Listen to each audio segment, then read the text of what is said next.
We got married in March of 2019. We got married 3/16, and we knew that, we wanted a family. That was always a goal.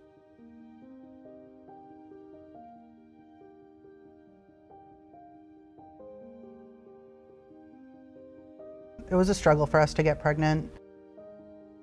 It was definitely a hard pill to swallow when I did have a doctor telling me, a natural conception and birth is probably not going to happen for you.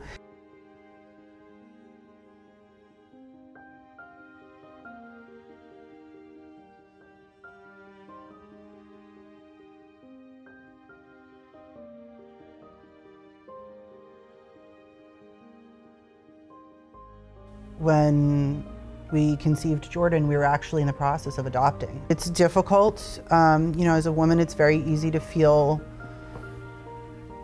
negatively about yourself when you're not bringing that to the table.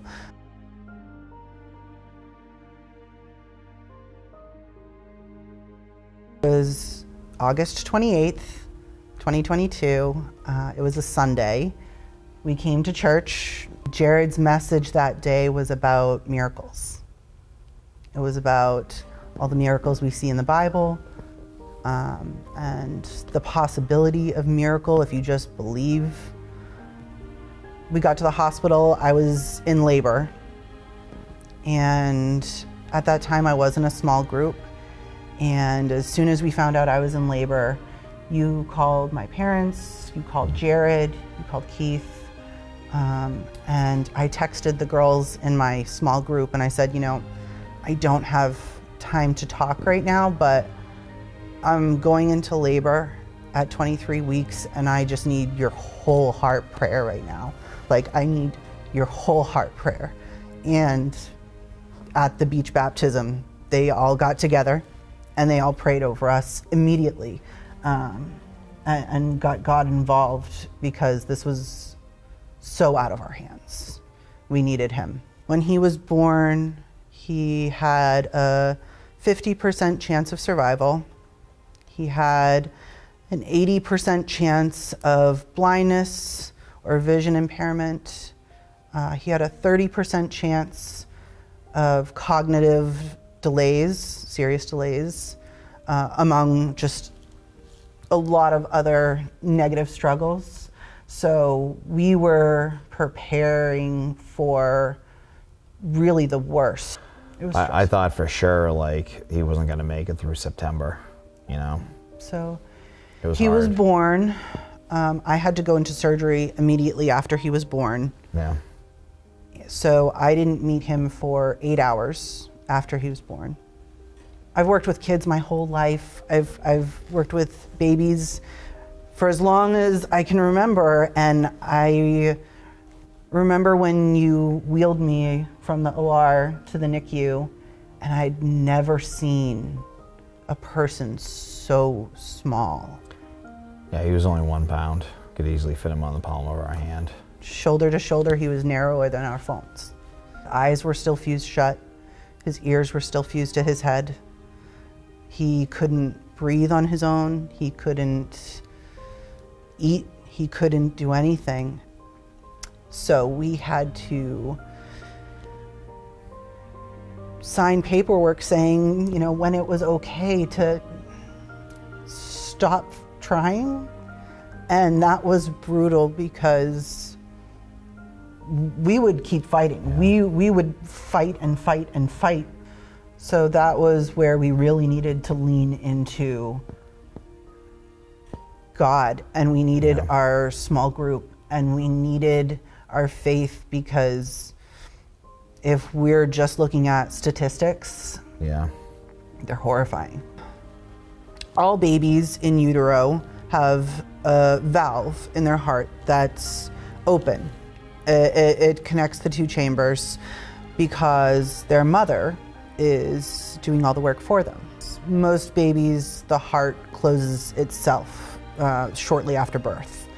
His was not closing, so when his heart was beating, it was pumping blood that was not oxygenized The diaper's almost fully. fit. So every day that that at valve you. was open, Huh?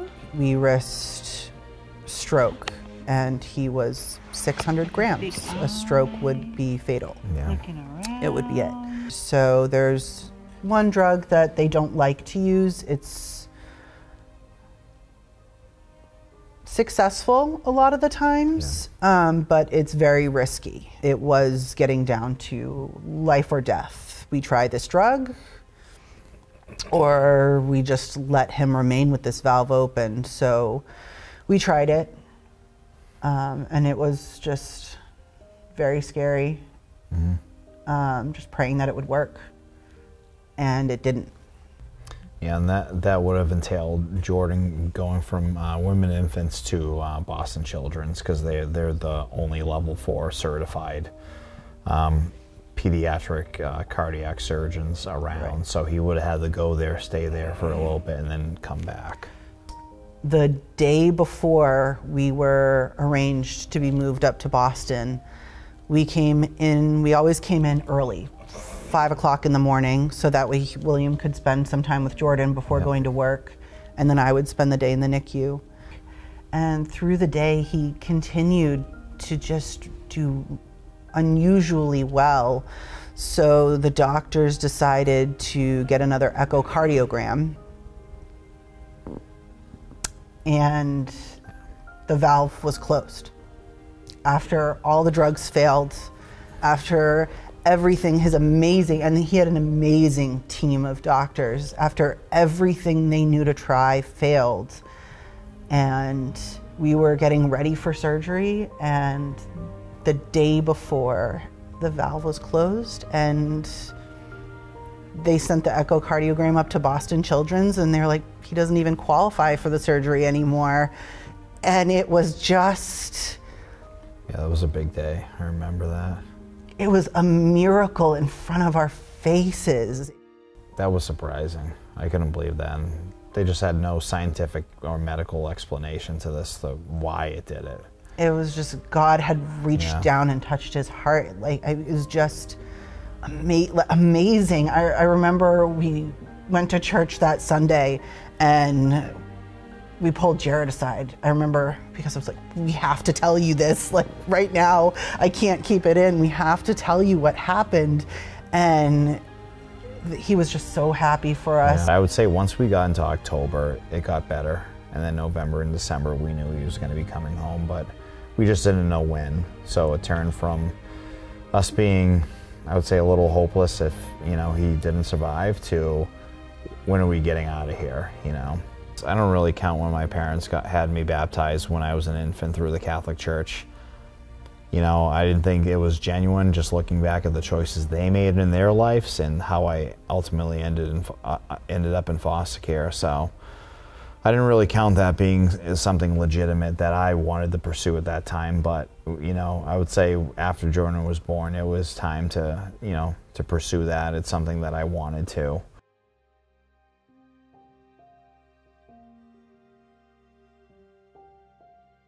Jared says almost every Sunday, if you're feeling a tug on your heart, if you're feeling God calling you to get baptized, go to Next Steps, we'll make it happen. I signed up and I got baptized, which felt very full circle, because 2 years ago during the beach baptism was when I went into labor, and it was great. My husband baptized me, and it was beautiful. Oh, it was a great experience. I didn't think I was going to be asked, to be honest with you, because Why? I never would imagine that I would be the one doing the baptizing, because growing up, the people that did do it were members of the clergy. Oh. These were people that went through extensive training, education, and it was kind of seeing that people like that were the people that did it, not so much me. I'm just a normal guy, I think it's really important for everyone out there who's struggling to become a parent or struggling to become a parent again, to just keep the faith, keep praying, God is a waymaker. He will make it happen when it is time. Miracles are possible. We've seen it happen in front of us. It's not just a pipe dream, it's a reality. It happens. And just keep the faith. It was definitely a hard time in our lives, but you know, God wanted him to live. Yeah. Hi. Hi. Oh, what do you see? Is that bright?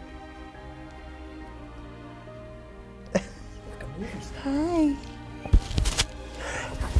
I love you. Hi.